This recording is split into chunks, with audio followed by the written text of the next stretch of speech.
இன்றைய அனுதின தியான வார்த்தையில் பகுதி 2 பார்ப்போம். ஏன் புது ஏற்பாட்டின் சபை வல்லமையாய் இருக்கிறதென்று.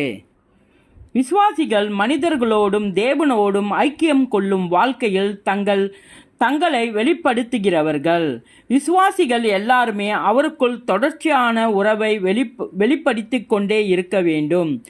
ரட்சிக்கப்பட்டதின் மூலம் மார்க்க போதனையில் பிரமாணத்திற்குரிய சிந்தையை விரிவுபடுத்தாமல் அவருடன் உள்ள தனிப்பட்ட அனுபவத்தை வெளிப்படுத்த வேண்டும். 1 கொரிந்தியர் 1 அதிகாரம் 9 வசனம், 2 கொரிந்தியர் 13 அதிகாரம் 14 வசனம், 1 யோவான் 1 அதிகாரம் 3 வசனம். ஐக்கியமானது எல்லா விசுவாசிக்குள்ளும் காணப்பட வேண்டும். திருச்சபையை கட்ட வல்லமை கொடுக்கிறது.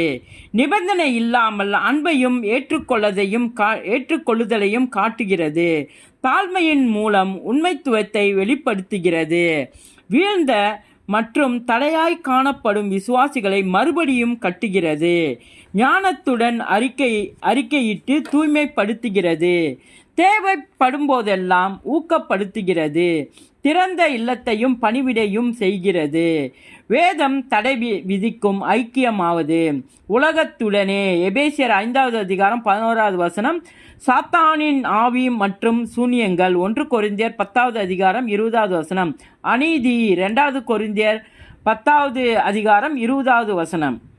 தவறான மார்க்கங்கள் 2 பேதுரு 2 அதிகாரம் 1-22 வரை.